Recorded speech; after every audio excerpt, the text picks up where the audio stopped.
Have you ever wondered why video game music is often so enthralling? Are there any tracks out there where you just don't understand how it isn't more popular? Well, I think I understand the answer. Games can be a highly personal experience, and music is often connected to that experience. Sometimes a song is more than just the sounds you hear. Take the battle theme from Undertale. It's not exactly the kind of theme I would recommend to someone, but to those of you who played the game, you likely feel that it's perfect for its role. You see, the monsters in this game aren't actually enemies. It's why this theme is kinda goofy. They're potential friends, but you gotta show them that. And initially, they are going to attack out of self-defense. This will usually require you to navigate a bullet hell minigame, and the intro theme transitions into fitting minigame music around the time this usually happens. Your next step is to essentially tame the monster, which involves finding the right way to interact with them. Usually around this point, the B section of the theme is starting, which is like the first part, but with some heightened intensity. If the first part of an encounter is meant to be confrontational, the second part is supposed to feel like your breakthrough. Enemy attacks start to soften up, because they don't really want to fight you. Mercy becomes a tangible solution, and before you know it, you'll be sparing an enemy, or letting them do whatever Aaron does right here. It feels like game music often strengthens its own meaning by attaching itself to your own experiences while you play. It's why I think it's sometimes hard to appreciate a game's soundtrack until you've experienced the game. To many, this part of the background song is just the epic part before the loop. But to someone who actually played Pokemon Let's Go, I associate it with the intensity of the zooming in screen, waiting to find out if I get the capture or not. It always felt like this part lined up at this exact moment. I know games like Undertale, and especially its battle theme, are often shouted out for their clever use of leitmotifs, but I think there are more underrated aspects about game soundtracks in general. Games have a great way of having the music really fit the moment. Sometimes a song can even be designed to somehow fit the conversation between two different characters. There's a lot of clever ways to make use out of timing in music. So how does this all relate to Mario Kart? Well, the Mario Kart series has seen some subtle use of timing in its soundtrack before. In a racing game, the developers know the most likely place a driver might be because the objective is to follow the track. This is especially true on lap 1s. If there wasn't enough evidence that DK Summit is just DK Mountain 2.0, add this to the list as well. Both songs seem intentionally designed for their A sections to start right as you land from their opening cannons.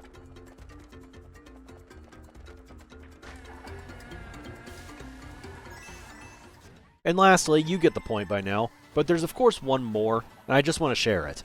If there were any doubts about whether or not this is something that composers take note of, let this end the discussion.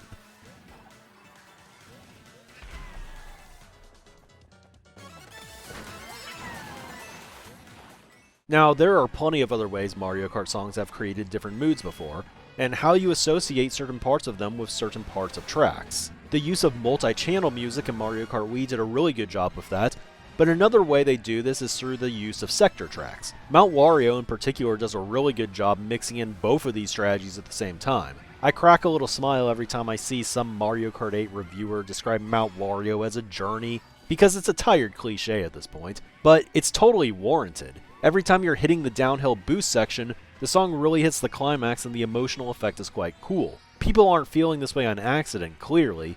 Lap 3 just uses an entirely different theme to really emphasize the final stretch when you get there. Now, going back to my Wave 5 grades video, I very clearly stated that I felt Athens Dash was the most unique tour city, and that's not exactly a new revelation to most of you. But of the remaining list, I find Vancouver to stand out. And this is because Vancouver's course is one that takes place largely outside of the city. This design choice called for a more varied track theme, and I've got to say, they knocked it out of the park here. In my opinion, Vancouver is one of the cities where the tour version of its theme holds up quite well. This to me is because the city vibe definitely feels like it came second to the more atmospheric vibe of the course, but somehow they kept that same feeling in Deluxe despite giving this version significantly more kick. It still feels like the original, but every beat somehow feels more intentional and more deliberate. After the intro, I'm not sure if I'd say there's really a main melody. You just get 4 different parts back to back, and all of them are nice to the ear and feel completely necessary to the overall song. Now, I was actually a skeptic of the lap order they decided on for this track in Mario Kart 8. I kind of wanted to see Vancouver 1, which I find to be the strongest lap, as the final one, but admittedly, I've changed my tune because it does feel like what routes they chose to be what lap fits well. It's possible that the way that they chose to do it was always going to feel right, but I certainly can't argue with the results we got. The first section is an exciting build-up. You're on the bridges leaving the city for a trip to the woods, and when you get there, the second part comes in. This part of the song doesn't really sound like a city theme at all, but it doesn't matter, because this is what precisely makes Vancouver stand out. The escape to the woods and gliding over the water with the city lights in the background is the perfect backdrop for this part. Part 3 of the song kicks in around the lap transition. In many ways, it serves as a necessary yet slightly different pull back to the first part, and feels more fitting as background music to downtown Vancouver. But then as you hit the bridges again and you exit to the park, the final section drops, and in my mind it is the best part that gives the song its magic. It's quite serene. The park is really pretty, you get to see the aurora in the night sky, and the music fits accordingly. The emphasis on the offbeat horns in this section makes it also seem so much more alive than the tour version as well. On my time trial pace, the second offbeat note actually lines up directly with the most difficult mini-turbo to execute of the entire track, and when I was able to hit that in the pass, it kinda just feels awesome. I really like that they got rid of the cannon from the tour version here because it feels like the song loops exactly as you're getting ready to enter the arena, and I think it pretty much creates a perfect loop where you can kind of tie an actual fitting location to every part of the song. A lot of people say Vancouver Lap 3 is the low point of the track, and I would have to agree. It seems the least unique and really only adds a tunnel and middle section between some buildings, but I think another big reason why the last lap feels underwhelming is because the background music just doesn't fit the third lap like it does the first two. With that being said though, the first two laps of this track are genuinely great in my mind, and overall, I'm still really happy with how they remixed this one, and I think they did a great job lining it up with the track and where you're supposed to be on the track at what time to create a great overall effect. I have never been a huge fan of Daisy Circuit the track, but I will say that it has pretty much always had my favorite track theme in Mario Kart Wii. Now, there's a lot I could say about the remade music. The background strings are heavenly, the switch from piano to mallet percussion just works, and the instrumentation in general is just fantastic. But I don't necessarily see this as a massive upgrade. I really just needed to talk about the theme in general. What exactly makes it so catchy, and what makes it feel like such a standout song to me? Well, I feel like it's perhaps the unpredictability of its main melody. Most tracks in the series seem to follow a pretty standard pattern. You'll have your quick intro section followed by a measure or two that could be described as your main riff. This riff is probably what you first think about if you were to spontaneously start humming a song. After it though, you typically get a slight modification, followed by a repeat of the riff again, and it's only the fourth time where things seem to really differ in any meaningful way. So you kind of have this 4-phrase setup where 1 and 3 are practically identical, and 2 is a setup for an emphasized 4th phrase. You can hear this on tracks like Mario Kart Stadium, or even on some of the tracks where I truly love the music too, like Cheeseland.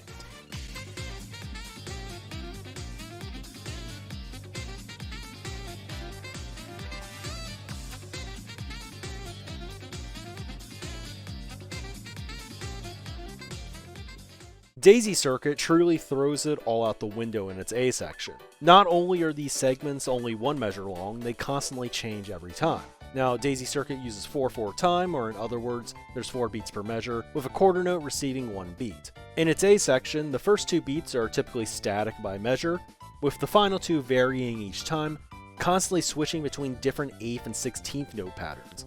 It creates this effect where you kind of feel like you're on your toes, never knowing what's coming next. And as a former drummer, I kinda like this. Every measure seemingly has its own little fill, and the focus on 8th and 16th note subdivisions reminds me a lot of the exercises I grew up practicing. But to describe this in more detail without sounding like a complete lunatic, let me tell you how I count in 4/4. Each number here represents an on-beat quarter note. The plus signs, pronounced and, are your off-beat 8th notes. The E's and ahs are your 16ths in between. So to count out this measure, it would just be 1 E end, a 2 E end, a 3 E end, a 4 E end. Now going back to Daisy Circuit, even after listening to this all a few times, mapping out the rhythm is quite tough. I found that it's one of those songs that is really easy to hum incorrectly. But that's of course part of the charm, so let's dive into it. The first 2 beats of most measures can be counted 1 in a, E, and yes, that should sound kinda similar. But that's static, so let's get into the rhythm of the so-called fills. The first measure ends with 2 notes, or in time, 4E. This is an abrupt end, but one that immediately subverts expectations. After this, the next 6 measures don't follow suit though. Measure 2 is perhaps our main recurring theme, that being the 3 notes and 4 and. Notably, this time the pitch goes lower on each note, so keep that in mind. And measure 3 is the same, but it takes out the on beat on 4, creating a bit of a pause. But this pause makes the upbeat on the and of 4 all the more effective. Measure 4 does something similar, but delays the first note on 3 all the way to its 4th subdivision on ah. This creates a shorter window before the upbeat, but the extra weight places so much more emphasis on the of 3, which is already a pretty high note to begin with. Measure 5 brings back the back-to-back 16ths that we saw in the 4E of measure 1, but starts earlier while keeping the upbeat in place, which is a really clever way of kind of repeating without repeating, in my opinion. And once again, kind of shocks the system after the last few measures were more spaced out. Measure 6 is our first rhythmic repeat, and it takes and 4 and from measure 2, but yet it doesn't feel like that at all, because the notes are super high, and lead into our only non-static measure start.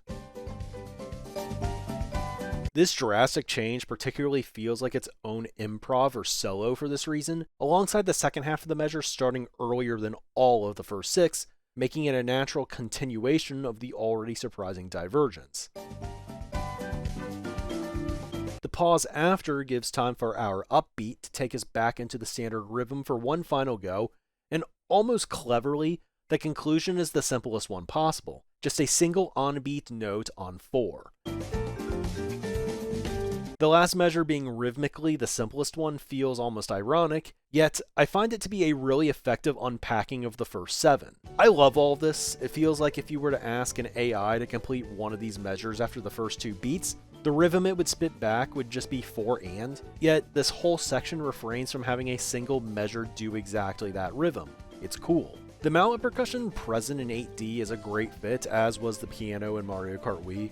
But the heavy emphasis on the flute is awesome here too. The flute section kind of acts as a repeat of the section we just discussed, but of course, it's still what I would call a tasteful change-up with the strings emerging in the background while the flute takes the lead. Now, noteworthy, but when you play a percussion instrument, one advantage you have is kind of being able to prepare your left hand while the right hand is currently playing a note.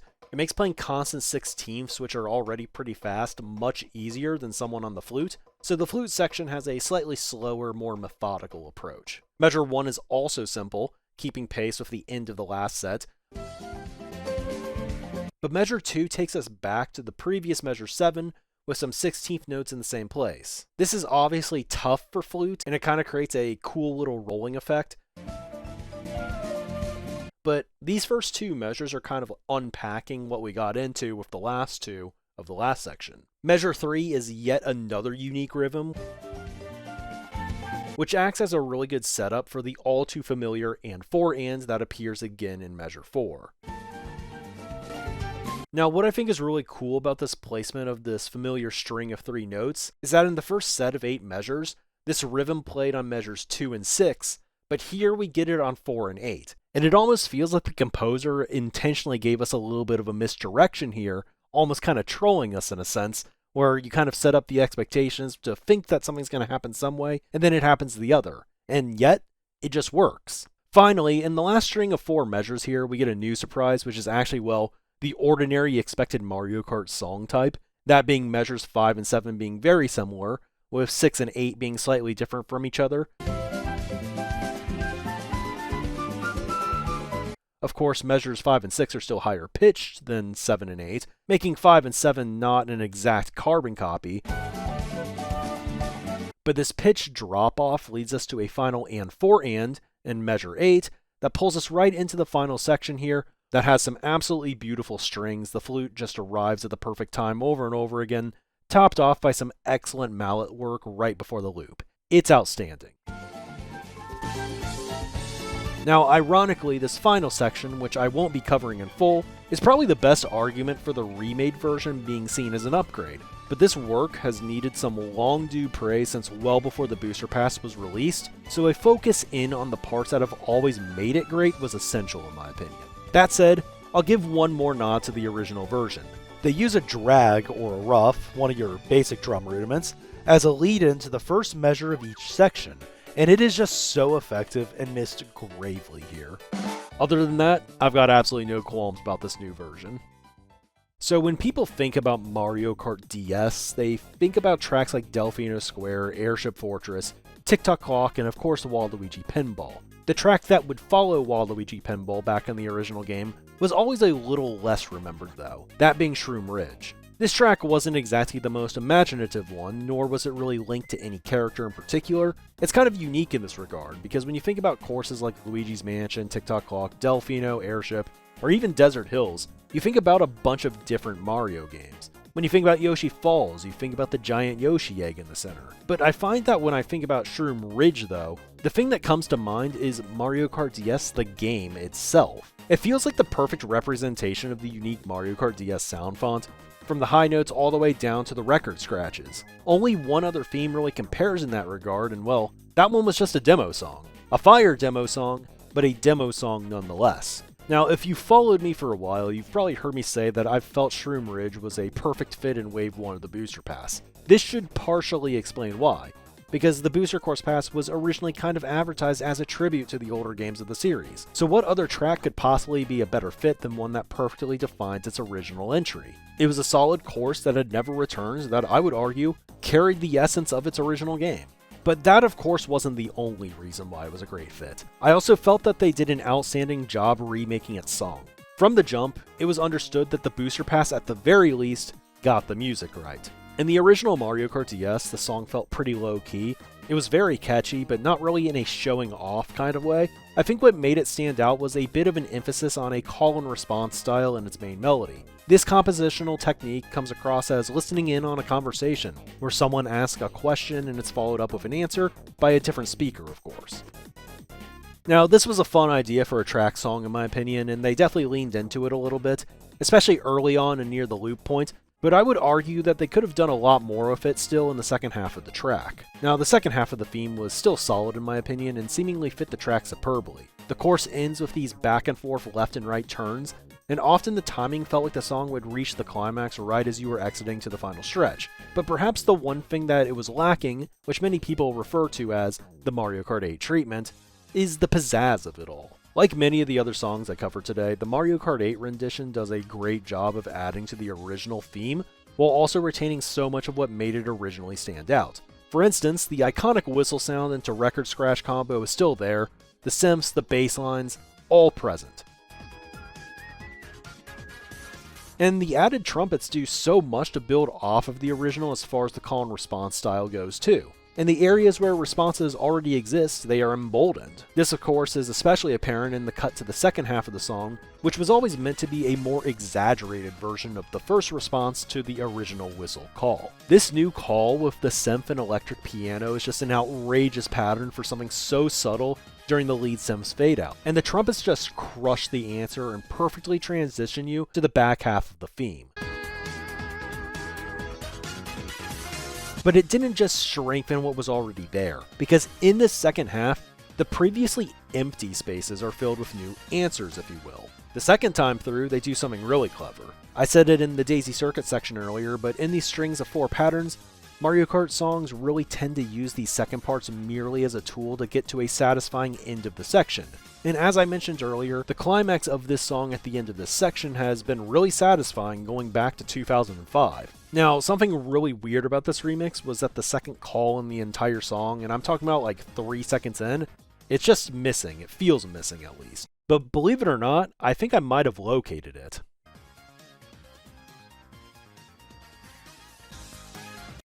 Did you catch that? Well, it's easy to get distracted, but what we expect the second call to be was actually directly used to the very end there. And I think this is cool, not just because they move something to a different section, as to be honest, I think it probably should have stayed in the beginning section to, not be missing original components, but I think it's cool because they're using this strong trumpet note as both a call and response. This is an innovation not present in the original, and perhaps a natural progression when working with a song like this in my opinion. And of course, the song closes out just as satisfyingly as always.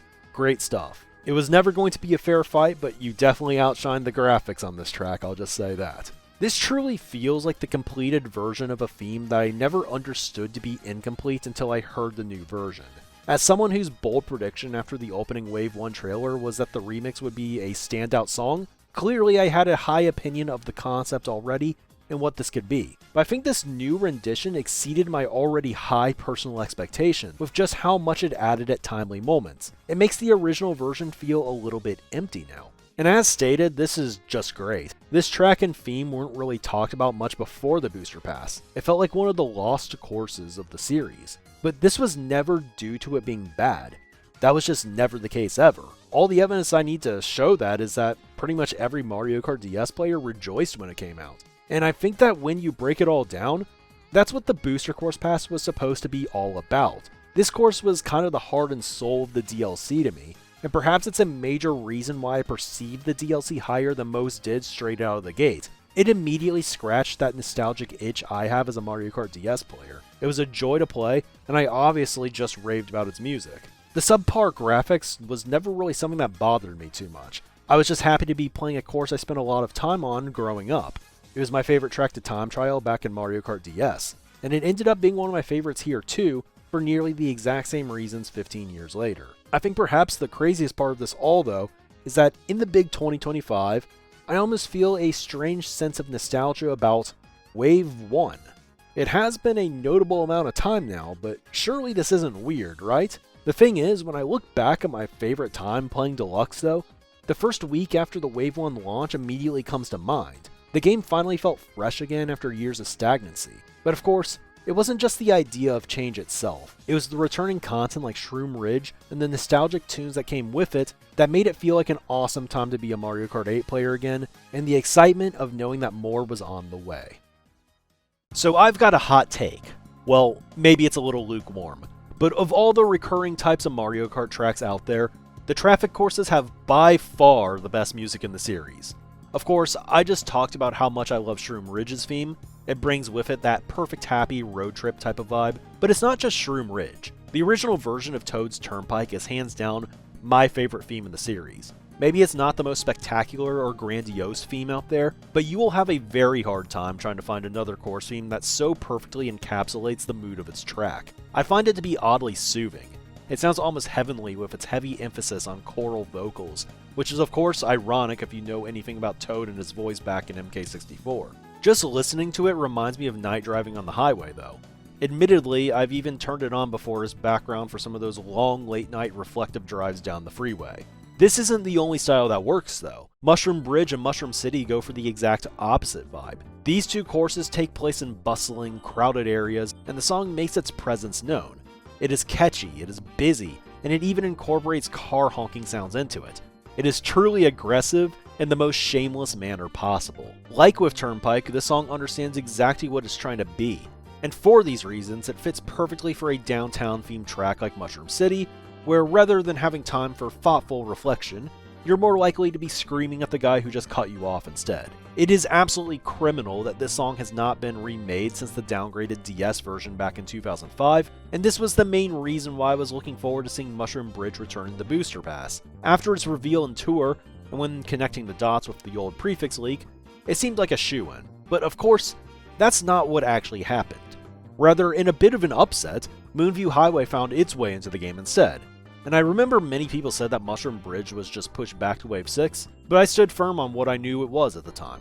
A straight up swap out. I did not really know what to think about this at first because Moonview Highway never really vibed with me in the same way as the other traffic courses when I was younger. It felt as if it was trying to be a remix of all the traffic courses before it, as a nighttime course focusing on, well, the sky view, with part of the track being a ridge highway that had a bridge connecting it to a downtown area. I can never tell what this track wanted to be. It makes complete sense that they made this track a multi-channel one for this reason, but I'm not going to lie, I think the original music kinda missed the mark. It didn't quite capture the mood like Toad's Turnpike did in my opinion, and in comparison to Mushroom City, it just felt weak. It just didn't feel like business was getting done, you know? I know it sounds ridiculous, like there was clearly interesting ideas here. I like the intro and the vibraphone solo and the jazzy downtown section, but it just kind of felt empty to me overall, and unconfident in itself. And it's hard to just outright say that without sounding like a complete hater, but the reason why I can say it with no remorse today is because I finally see the light. The vision finally makes sense. Because every issue I ever had with the original version of this theme got fixed, and then some.